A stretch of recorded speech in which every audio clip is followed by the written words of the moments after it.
tantena ve ianao indraindray hoe manaraka ny dio amin'i Kristy tokoa ve aho na hoe manahoana ny tanjaka ny finoako?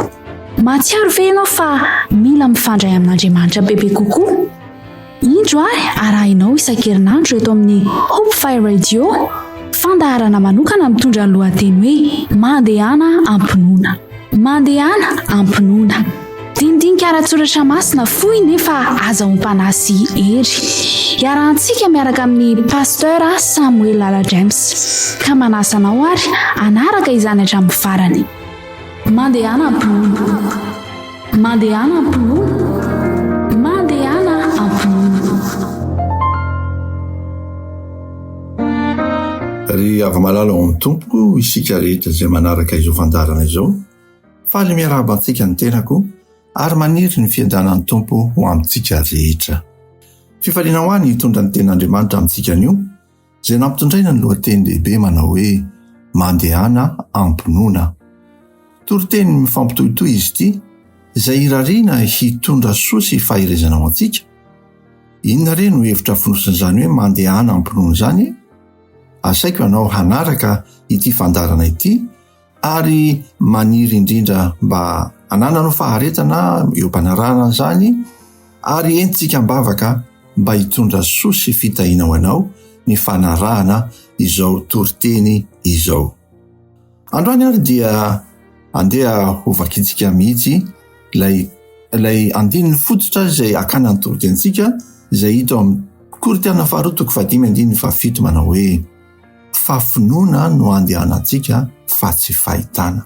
Averiko indray mandeha izany teny izany. Fafinoana no andehanantsika fa tsy fahitana. Mialohany hamakafaka antsika izany tokosy andiny izany dia andeha hiara hivavaka isika.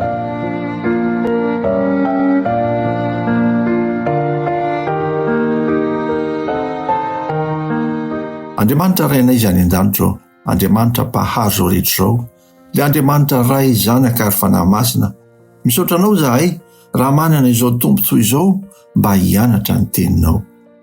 Tianay Andriamanitra ny hahalala ny sitraponao, ny andeha araka ny sitraponao, koengane ny fanahinao masina hanomana ny fonay ho toy ny tany tsara handray fitahiana avy amin'izany teninao izany.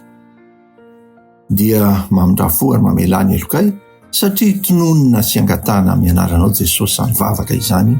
Amen.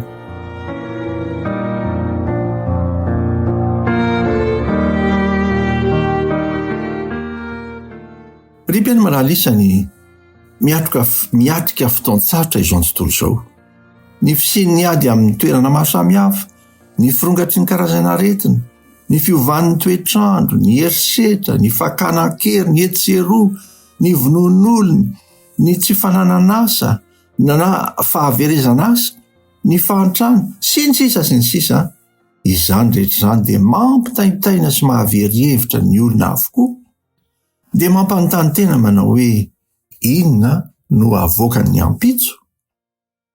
Ary indraindray aza laim-panahy hiteny hoe aiza ianao Andriamanitra? Ry havana malalisany, soa fa nisy ny tenin'Andriamanitra izay jiro sy fahazavana ho an'ny lalam-piainantsika, satria mazava ny ambaran'ny tenin'Andriamanitra ao amin'ny Salamo 8:1-5 manao hoe fahafanily ny tongotro sy fanazavana ny lalako ny teninao. Rehefa mandinika sy mamaky izany tokoa isika dia mampahazava ny diantsika izany, ho hita miharihary izay fandrika sy loza mety hampididoza ny lalantsika izay alefa n'ilay ratsy. Manamafy izany izay voasoratra amin'ny Timoty 2:7-7 manao hoe izay soratra rehetra nomeny ny tsinjomanjon'Andriamanitra dia mahasoa koa fampianarana, ho fandresen-dahatra, ho fanitsiana izay diso, ho fitaizana amin'ny fahamarinana, mba ho tanteraka ny olon'Andriamanitra, ho vonina tsara ho amin'ny asa tsara rehetra. Noho izany indrindra ry havana no mahazava-dehibe ny andiniantsika ny tenin'Andriamanitra. Koa manasa antsika hanokatra ny baibolintsika ka hanaraka ny vakiteny izay hita ao amin'ny Korintana 4:5-1 sy ny 2:2-3 ary hodingantsika ery amin'ny andiny fahafito. Hoy ny vaky ny teny amin'ny anaran'ny tompo manao hoe fa fantatsika fa raha ravana ny trano laintsika etỳ an-tany dia manana izay voarafitr'Andriamanitra isika dia trano tsy nataony tanana izay maharitra mandrakizay any an-danitra ary misento ao anatin'ity isika ka maniry indrindra hitafy ny tranontsika izay avy any an-danitra koa.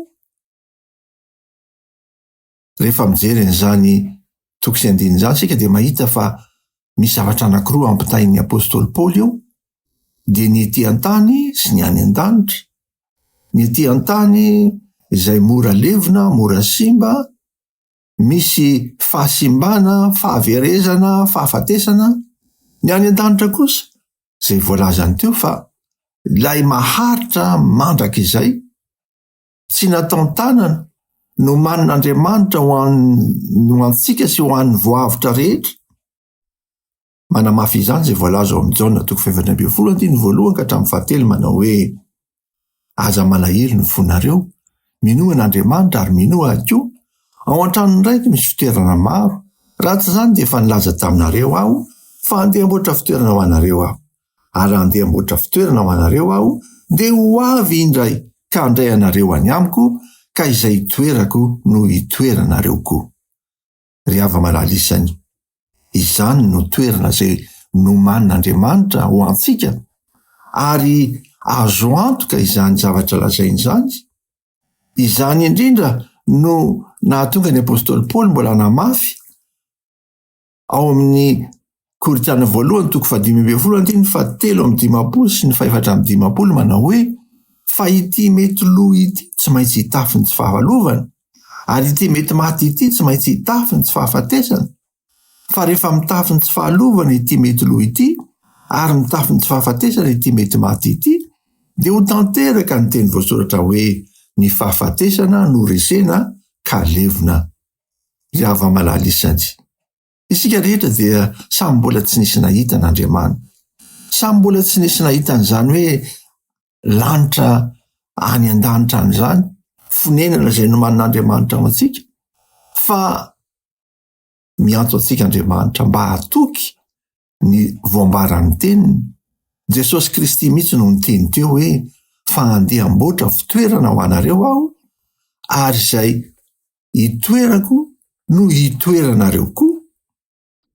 Ry hava-malalisany, izany indrindra no iantsoana antsika mba hanao fanandraman'ny finoana araka ny voalazan'ny lohatenin'ny toritenintsika androany hoe mandeha ampinoana, fa finoana no andehanantsika fa tsy fahitana.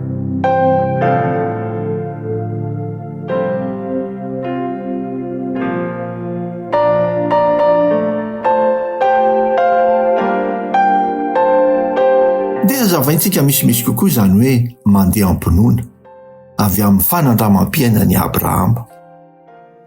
Manasantsika mamaky izay voalaza ao amin'ny Genesis 12:1-4 Hovakitsika amin'ny anaran'ny Tompo izany. Ary hoy Jehovah tamin'ny Abrahama, mandehana miala amin'ny taninao sy ny havanao sy ny tranony rainao akany amin'ny tany izay asehoko anao, dia hahatonga anao firenena lehibe aho, sady hitahy ianao sy halehibe ny anaranao, ary ho fitahina tokoa ianao, ary hitahy izay manisy soanao aho, fa hanozina izay manozina anao, ary aminao no hitahina ny firenena rehetra ambonin'ny tany. Dia nandeha Abrahama arak'izay efa nolazain'i Jehovah taminy, ary Lota koa mba niaraka taminy, ary efa 570 taona Abrahama raha niala tao Harana izy. Ry hava-malalisany, mampiferitreritra ny fanandraman'ity lehilahy ity.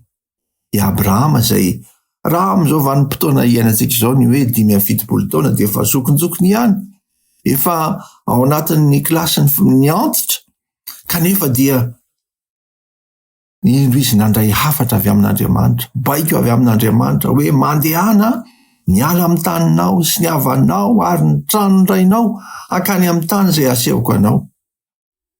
Tsy ny salasala na dia kely akory aza Abrahama, fa nandeha niainga ho any amin'izay hitarian'Andriamanitra azy, satria nahoana?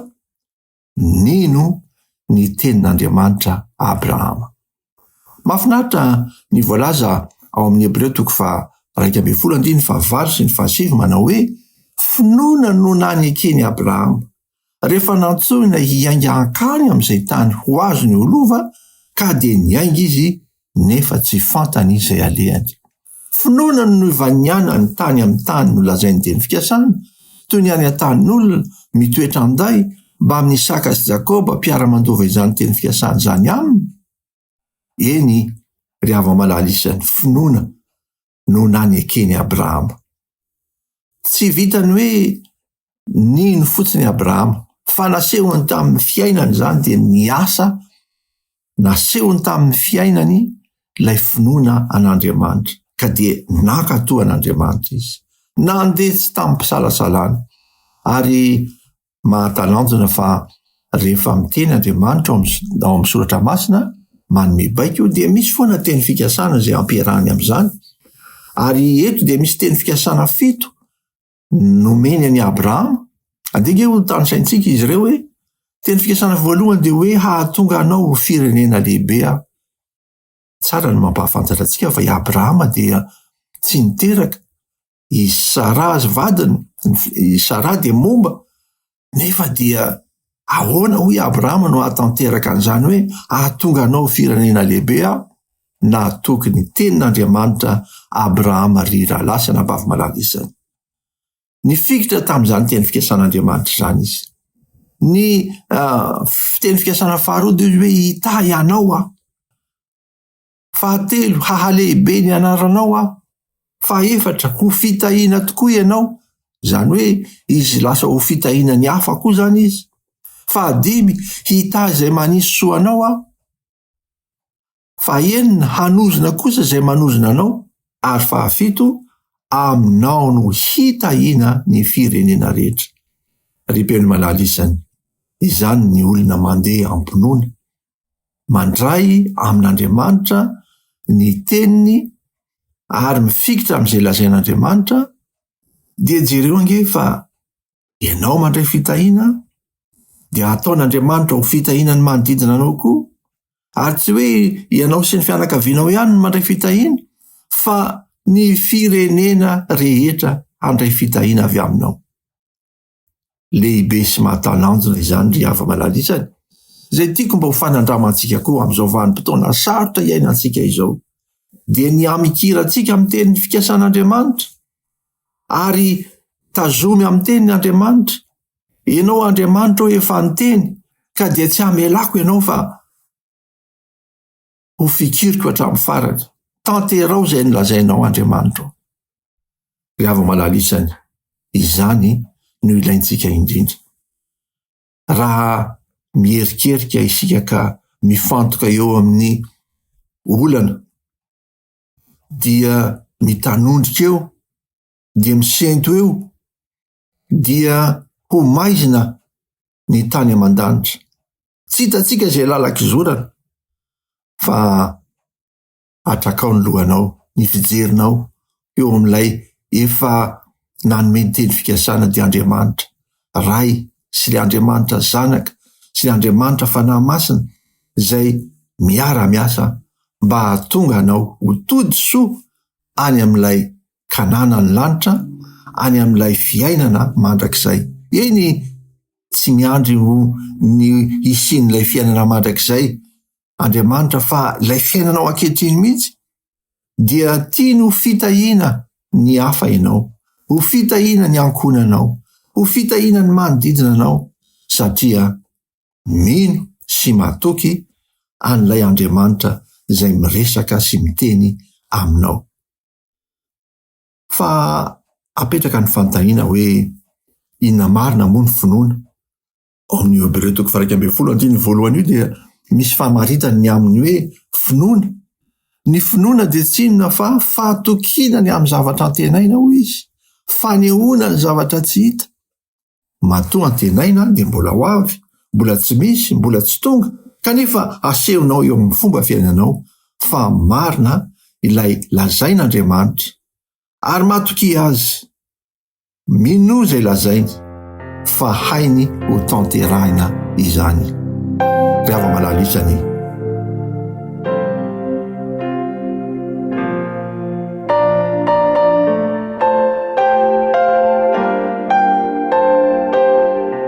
izany ny fanandramam-piainana mba tiako ananantsika tsirairay avy, miatrika izao fiainana sarotra iandalovantsika sy izao tontolo zao izao. Manana finoana, matokian'Andriamanitra, araka ny voalaza amin'ny Hebreo 12:1, dia izy voalaza hoe fa raha tsy amin'ny finoana dia tsy misy azo atao azahoana sitraka aminy. Fa izay manatona n'Andriamanitra dia tsy maintsy mino fa misy izy sady mpamaly soa izay mazoto mitady azy. Moa ve mba mazoto mitady an'Andriamanitra ianao? Moa fikirinao amin'ny teniny ve Andriamanitra? Ary mino sy matoky ianao fa mahafantatra ny ho avinao izy? Ary mitarika ianao any amin'ny fiainana tsara mandrakariva? Azakivy raha sendra misy ny fitsapana, raha misy ny fizahan-toetra. Azakivy raha sendra andalovan'ny toe-javatra sarotra ny fiainanao. Fa matokia ny tompo. Izany voalaza amin'ny Obolana 7:5, hoy izy hoe matokia ny tompo amin'ny fonao manontolo. Aza miantehitra amin'ny fahalalanao. Ry hava-malalisany, izany no hafatr'Andriamanitra ho anao sy ho ahy androany, dia ny handehanantsika ampinoana matoky ny tompo manoloana ny toe-javatra sarotra izay iainantsika ankehitriny.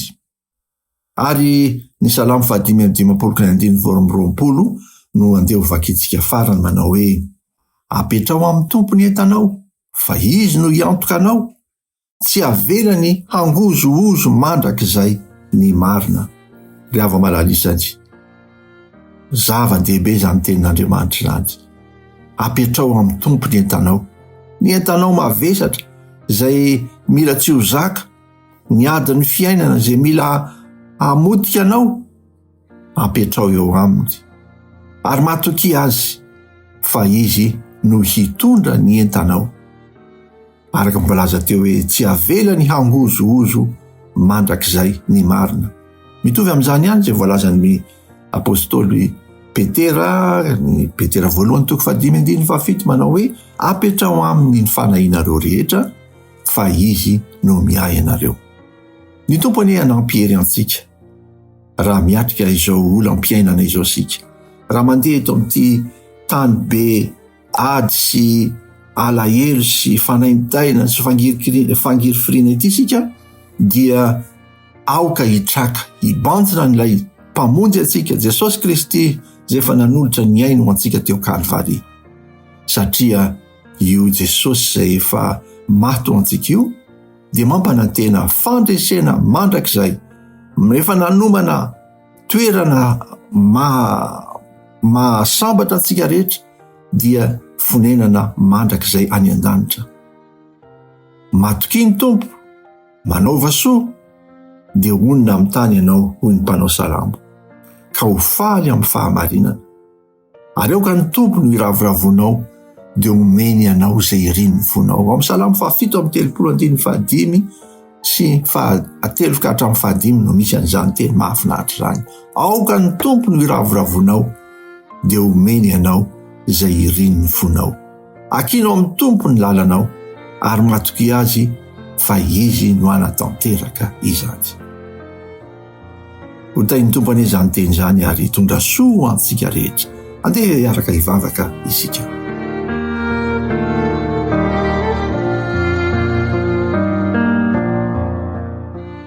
Tompo rainay izany an-danitro, saotrano indrindra ny amin'ny teninao izay nampatsiaro anay androany, fa ilainay ny matoky anao, mino fa misy ianao, ary mahalala ny momba anay rehetra. Ampio izahay atoky anao, toano ny finoanay ianao, mba tsy hangozoozo, fa hifikitra amin'ireo teny fikasanao. Dia tahio izahay rehetra izay nandre zany teny zany anio, mba hifikitra aminao ary hanolotra ny fonay ho anao anio sy rampitso ary mandrakizay.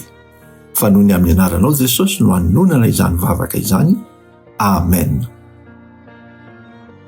Dia misaotra antsika rehetra indray ary mpiaino malalisa nanaraka izany hafatra androany izany, manome toky antsika fa mbola ho toizantsika amin'ny manaraka, dia mampanantena antsika rehetra fa ny tompo dia hanome antsika ny fahafahana anaraka izany ten'Andriamanitra izany, fa ny tiako ho tsaivina amintsika androany dia hoe mandehana amin'ny finoana aza kivy miatrika ny toejavatra fa tiantsika Andriamanitra. Dia mametraka ny veloma sy ny mandra-peona indray. Veloma to.